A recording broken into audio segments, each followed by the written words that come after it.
Samantha Walters. Welcome to Live Chats right here on the H.E.R Network on ZingoTV channel 251. Please remember to download both the Barn Burner and ZingoTV app in their respective app stores on iOS and Android devices. Both apps are absolutely free. After you download, be sure to rate and leave a comment. ZingoTV is also available on Google Chromecast, Amazon Fire and Fire TV sticks, and also Roku and Roku sticks on smart TVs 2016 and forward. Welcome to Live Chats, everyone. The 6th episode. Sam, always so wonderful to see you. Loving the antlers. How's life going for you? It's been good. You know, it's been cold. I think we have like 25 centimeters of snow now, or 5. I don't know my inches. So yeah, but Wow. you know, loving the weather. What about you? You look Nice. pretty warm and cozy. Oh, I love your outfit. Honestly, I'm so happy that it's December and, you know, the holidays are coming up so fast. So I love dressing up in these little crisp, festive outfits. But yeah, you know what? Everything's going great on my ends. Unfortunately, all the snow has melted over here. So it's looking a little gloomy and a little too green for December. So not really up to par, but hopefully the snow will be back. But yeah, how's your shopping coming along? Good. Wait, Jen, where are you? Where are you again? I was like, green. Where are you talking about? I am in a very small town of about 9,000 people called Caledonia. I'm usually in Toronto. I don't usually live here. Pardon? Wait, you're not in Ontario, are you? I am. Okay, I was like, Caledonia. You mean Casablanca? I don't know. Oh my goodness. And I'm like, oh, whereabouts are you? I'm in Toronto. Like, you're in Toronto. So there's no Toronto. Okay, I'm usually in Toronto, but like because of COVID, I came back to Caledonia to kind of help my parents out and everything. But usually I'm in Toronto, so I miss it. I'm missing the city, no doubt about that. Right. So right now in like where you are people wearing running shoes, or is it boots yet? Or like, what is the shoe wear there? It's still quite chilly. Like, it's definitely like very cold. We're about an hour and a half away from Toronto, so it's not too much different in terms of, you know, how cold it is and if people are wearing jackets or anything. The only difference is Toronto's by the lake, so you guys get more snow than we do. Yeah, and I'm right by the bluffs too, so like it's right there. Yeah, you're probably right. I was just like, oh, did you pull out your boots? Yeah, I've been wearing my Uggs, so I was like, oh, I love those. They're so cozy. I love those. Yeah, but how have you been doing? I mean, we talked about Christmas shopping last time. I had my sister help me order some stuff online because I'm like, Jen told me it'll come to your door, and like as long as it's not too fragile, it'll be fine. So we started ordering stuff, but that was because of your tips from last episode. Amazing. So are you happy so far with the things you've received? Yeah, I've been trying to order stuff for my family too, and I'm like, you know what? Maybe, and Walmart's still open, so I'm probably gonna go in there, pop around, because I know like during the Christmas season they do have like packages of like gifts, you know, and stuff like that. So I'm like, I'm gonna go and see what's up there. But have you finished all your shopping now? You know what? I'm pretty much done. I am pretty much done. I might have like a few extra little things here and there I need to get, but other than that, I am on schedule. I'm way ahead of myself this year, probably because of COVID. Like, I'm so bored just sitting at home. I'm just on my computer all day. So I just started, you know, shopping. But, you know, other than that, yeah, I mean, just a couple more little gifts. But you know what, Sam? We have so much to talk about today in the world of entertainment. Just like always, we're going to talk about Ellen DeGeneres and her positive COVID diagnosis, Taylor Swift's upcoming album, which is coming out at midnight tonight, and also Time Magazine's Entertainer of the Year has been released. So we'll talk about all of that. But I really want to start off with Ellen DeGeneres. She announced on Twitter just this morning that she tested positive for COVID-19. Her tweet stated, "Hi everyone, I just want to let you know that I tested positive for COVID-19. Fortunately, I'm feeling fine right now. Anyone who has been in close contact with me has been notified, and I'm following all proper CDC guidelines. I'll see you all again after the holidays. Please stay healthy and safe. Love, Ellen." That's what she posted this morning. So, you know what? I'm not going to lie. I know COVID has been spreading like wildfire in the entertainment and sports industries, but I did not see an Ellen diagnosis coming at all. Like, I'm actually pretty surprised to hear about this. Are you surprised, Sam? I'm actually really surprised too, because I know like a while back she was still hosting her show, like it came back on air and everything, but I seen that they did it more virtual. So just like with basketball games and stuff like that, they have these giant screens of like people sitting at home watching the show. So I was like, okay, there's no way that those type of people who are doing everything virtual now can get COVID, right? Like she's, she's spaced out on the stage and like there's no audience. It's just like, well, there is an audience, but they're all virtual. So I'm like, I'm actually pretty shocked that this is happening. I mean, like, I know it's still spreading and a lot of people are still going out and still going to parties, still doing large gatherings, or what's the limit now, 12 or something, That's right. Yeah, so I'm just curious, like people like Ellen who've inspired millions of people around the world, they hold a lot of weight in in a time like this. People look up to them. Do you think Ellen and other celebrities are doing enough to kind of say, look, you need to wear a mask, you need to follow all the precautions, or do you think that they could do more?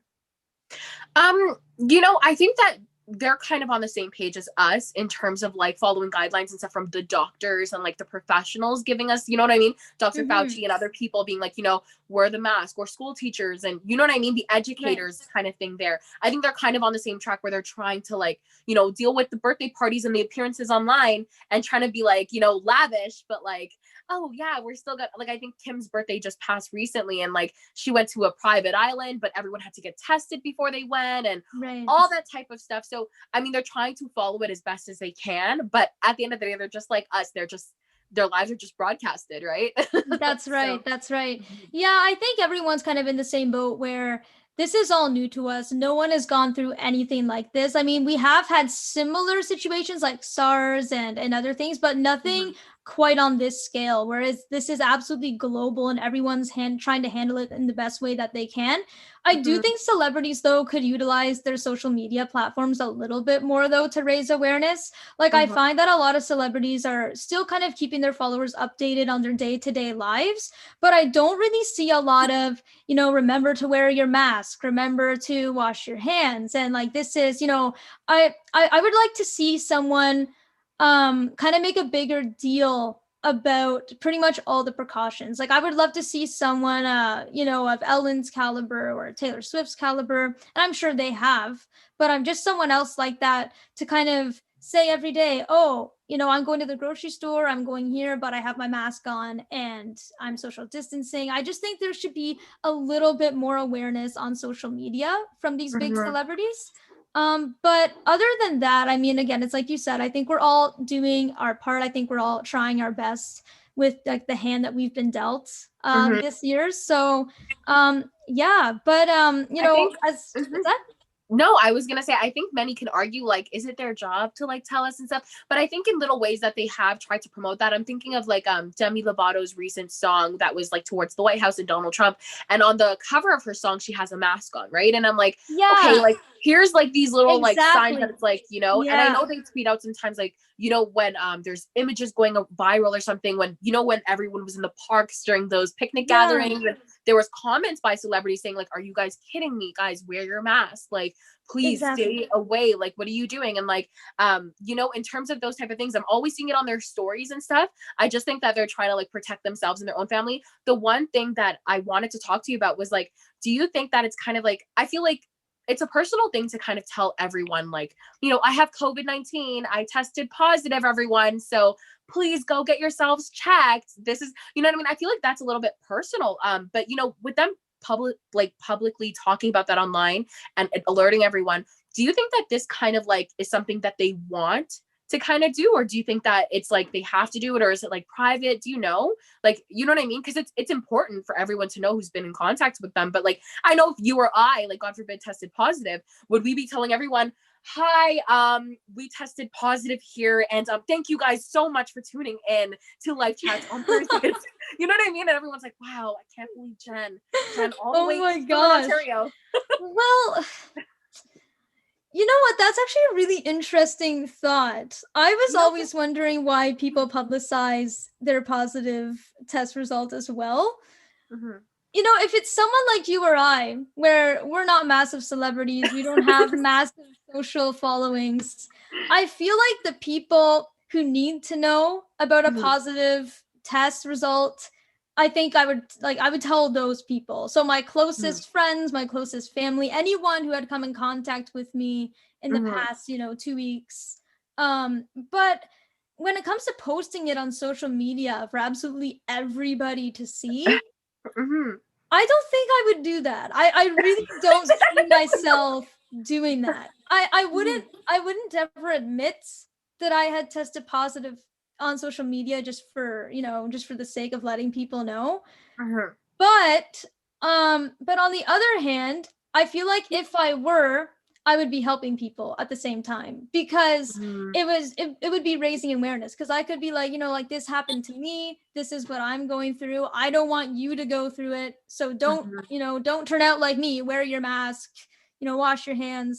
That would be the only reason why I would do it. But again, I just don't see why I would have to tell the world, because I don't have a massive following. I don't inspire like actually like millions of people like around the world. Like, my actions aren't being judged like the way Ellen's are, or Taylor Swift's, or anything like that. But yeah, that's a very interesting concept. I don't understand why average people. I'm like, is it for bookings? Like if somebody wants to book a photo shoot and they're like, oh, but didn't she announce like 2 weeks ago she has COVID? All right, we're gonna have to wait till that could be it too. Like, that could actually be it too. Like, they could be kind of announcing their positive result to kind of say that they're off the table.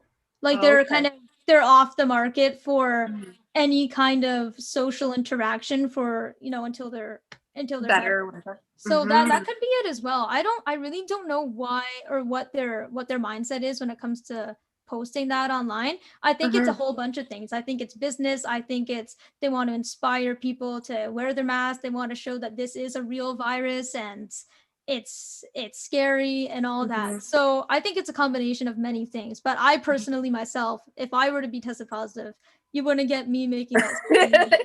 Hello, everyone on live chats. Thank you for tuning in. Unfortunately, I was like, oh my gosh, Jen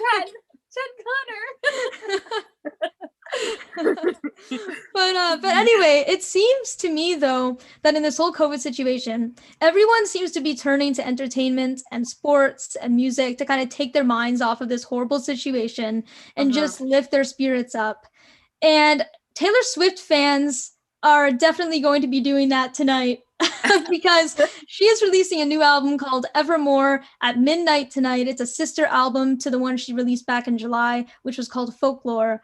So Sam, I'm a massive Taylor Swift fan. She is literally on like my top 3 list of my favorite artists of all time. I am so excited for this album. Are you a Taylor Swift fan, and will you be listening to Evermore at midnight tonight? I think she's a great artist. I wouldn't say like I'm like, oh my gosh, obsessed with Taylor Swift, but I think she's a great artist. I do listen to a couple of her tracks that are like in the mainstream media there. And I know, like, I feel like her and Ariana Grande have been dropping so many albums this year, That's during right. COVID. Like, everyone else, I'm like, oh my gosh, it's just Ariana Taylor. It's like their 4th or 3rd album. That's right. So, it is exciting. I know she likes to get creative with her names and stuff within the albums. Like, sometimes she was doing it. I think her last album had like baby names of like the people who were like who gave birth and stuff like that. I can't remember exactly what it was, but it was some of their children's names or stuff like that. But this is exciting. So tell us a little bit more about that. Like, so what's going on? Is this a specific album to her personality? Isn't she starting to make her, I know there was like something with the record company and her going on, and now she like signed off and she's doing her own music or something. I don't know.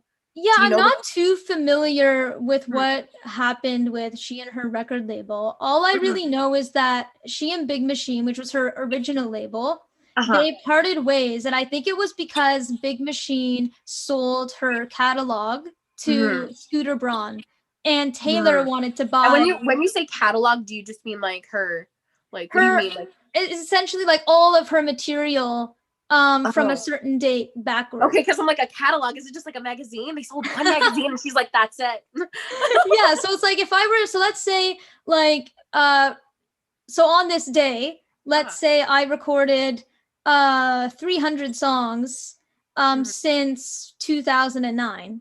Okay. So that would be my catalog of songs. Oh, okay.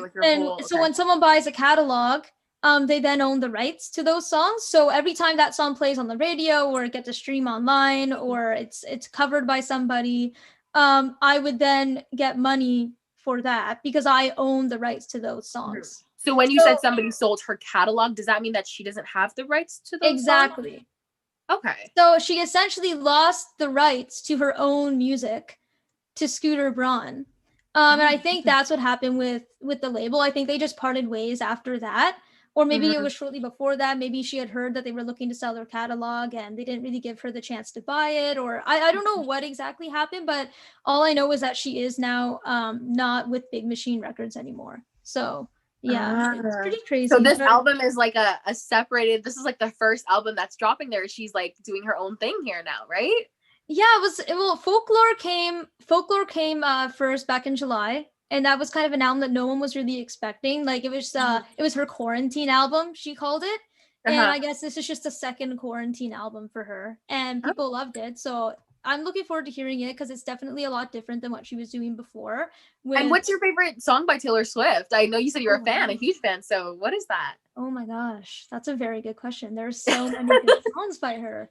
That's so tough. You know what? I think I'm gonna go with a ballad called "I Almost Do." That's I Almost Do. Song. Yeah. Okay. Yeah, you should listen. I'm gonna listen to it tonight. Slow, kind of like romantic songs. Like, yeah, it's good. Oh wow. All right, but yeah, so Taylor Swift album, everyone check it out. Midnight Tonight, Evermore. Now, keeping with music, Time Magazine just released their Entertainer of the Year award title thing, and BTS won that title. They are the Entertainers of the Year. What do you think of BTS? Did Time Magazine get this right? Oh my goodness. My little sister in the next room, she has posters of these boys like literally all over the wall. I wish I would like had the background today in there. Oh my goodness. I mean, I don't know. Are you a big fan of BTS? Like I know like they were like mainstreaming all over my Instagram and stuff like that when they like K-pop started coming up. And then I was like, who are these guys? Like what's going on? And you know, their track, like I think they won like the Grammy or whatever, and like it went #1 and all that. And like, oh my goodness, what do you think? I want your opinion on this. I think Time Magazine did get it right. I think they do deserve this title mainly because, well, I'm a music teacher and I have younger students and they're always talking about BTS. And I have so many friends as well that just love BTS, and they've literally they've put K-pop on the map here in Canada and I guess all around the world where it's not popular. And like they're just everywhere, these guys. And like when I first heard of them, I was like, BTS, like who are these people? So I searched on YouTube and I started just getting trapped in this never-ending hole of BTS videos on YouTube. Like I watched an interview and then I saw them perform, and then they were performing somewhere else. They were accepting an award, and I was like, wow, so this is this BTS. Like I get it. And they were very talented. Would I say I'm a massive fan? Not really. I think they're extremely talented and I am a fan, but I'm not like crazy obsessed. but I think they're great, and I think they deserve the title because it's like you said, like they had their first English single went #1, and they've just been all over the place, these guys. I feel like they do deserve it. Oh, did you hear my sister in the other room right now? She's watching on her phone and she's listening. So I'm like, oh my gosh, like shut up, Ash. She's over there just listening. And I think it's just like she's getting excited about you talking about them or whatever. But I should get her to come inside and say hi. Yeah, anyway. get her. Let's ask her about does she agree with Time Magazine's decision? Oh my gosh, wait, hold on. Wait, but no, that's what I was saying. Like her ringtone, everything is like dynamite, and you were just talking about. Okay, like, I want to ask her a question about BTS. You want to ask her a question? Yeah. Ash, like, let me just mute this. Continue talking. I'll try to like yell in the background. All right, so everybody watching, I want to ask Sam's sister a question about BTS, and the question I want to ask her is, what drew her to her obsession and her just being a massive fan of BTS? What drew her to the band, and what does she like most about this band, and why does she think Time Magazine got this right? Those are the questions I want to ask. So I guess it's more than one question. There's like my mom's telling her to stay off the room because like the disruption. She said they're awesome. That's what she said. She's like, they're awesome. I don't know what's this big, like, huge thing with this. Oh my goodness. Like, I feel like, I don't know. I feel like it's just like one of those popular things like anime. I'm not really like a huge anime fan, but I know like that came up in the media. Like when I'm talking about Netflix, it was like overtaken by anime, and there's like so many more shows with that too. But I feel like it's one of those. Okay, guys, go. I'm like, they need to like leave. But anyway, I know my mom's like, they're just like, come out. Oh my goodness, this is so funny. I can't. But yes, BTS. Like, I feel like I read the docs today, and I didn't go down enough, and I'm like, oh my goodness, let me get the posters. I'm gonna like wave them next show. But yeah, so definitely, as you were saying before, huge amount of fans. Would you say that their fan base is usually like a younger audience, or do you feel like there's a diverse range of that? You know, I think that's kind of diverse because I have a friend who's absolutely obsessed with them, and she's 26. When you say obsessed, you mean like how obsessed are we talking? Like posters, ringtones? Like, are we talking about? Like she went on like I think a 6+ hour road trip just to see them, and she has posters, she has ringtones, she is just crazy obsessed with BTS. Mm-hmm. And she's 26. And yet I also have younger students who are like 5, 6, 7, all the way up to like early teenagers who are also just as obsessed as she is. So I feel like this is a very diverse fan base that they have when it comes to the age group. Oh my goodness. I can't. Yeah. I love them. Mm. Yeah, but I mean, congratulations to them. I think they're extremely talented. So yeah, I think Time Magazine definitely got it right because they have been everywhere this year. But anyway, we are running out of time. We have about 7 minutes left of the show. So I do want to get to our very popular question of the week this week. Ooh. So I have now, you will know this hat. Looks very familiar. Oh, I thought you were going to take the one off your head and then be like, all right, guys. Have random papers sitting on top of my head to let go. Just to pull it out the hat. That's going to be, oh, but for everyone. One just falls down while I'm speaking. And we're like, oh, I guess this is our question of the week. Oh, that'd be so funny. All right. Well, anyway, here we go. I have it. I didn't shuffle them, but that's okay. Oh, this is interesting. Okay, it says, if you could have an unlimited storage space full of one thing, what would it be? Oh, easy. Chocolate. I'm a chocoholic. I love chocolate. Nice. What would you do? Nice. You know what? I'm going to go the unhealthy route as well. And I'm going to choose like pop. Like Coca-Cola pop. I've been obsessed with Coke. You would have a whole storage space of Coca-Cola?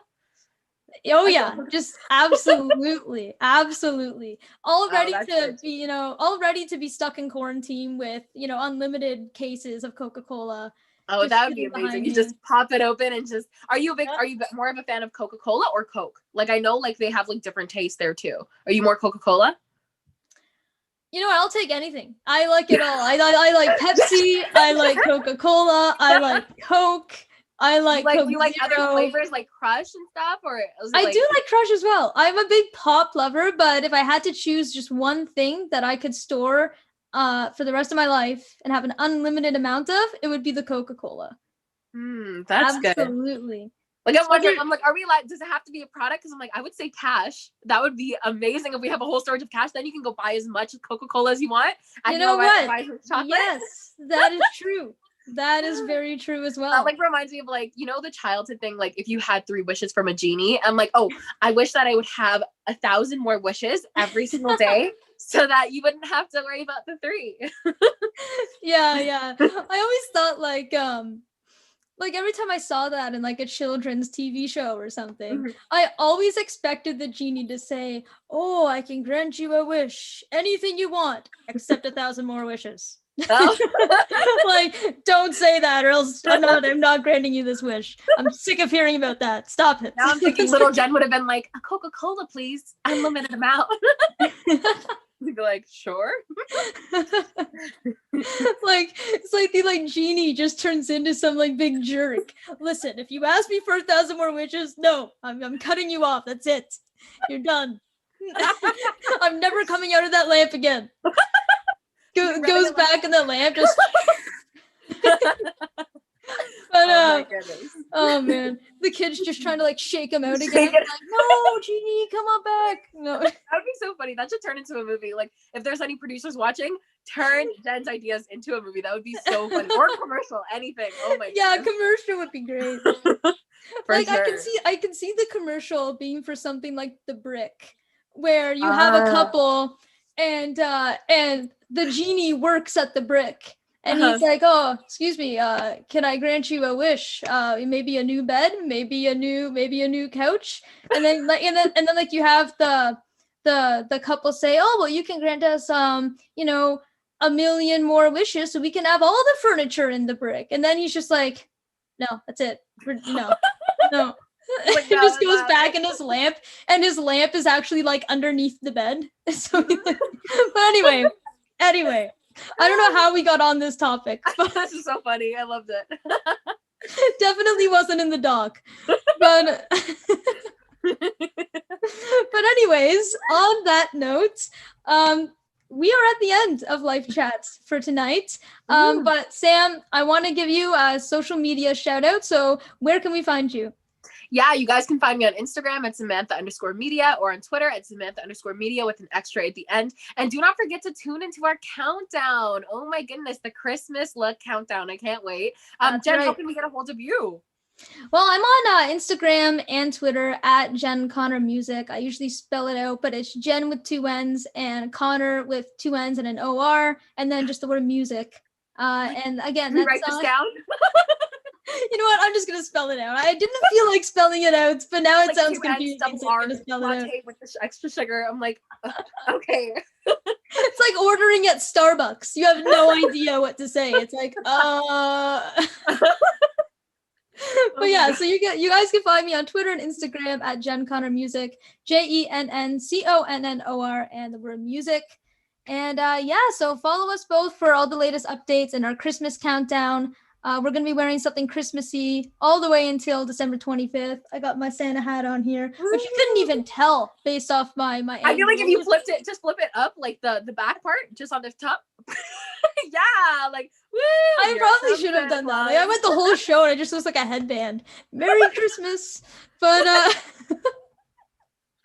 but anyways, yeah, so thanks for tuning in, everyone.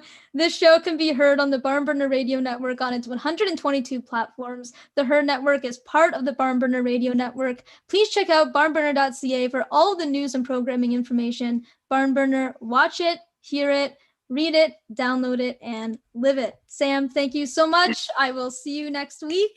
And yeah, keep the countdown going. Yes, you too.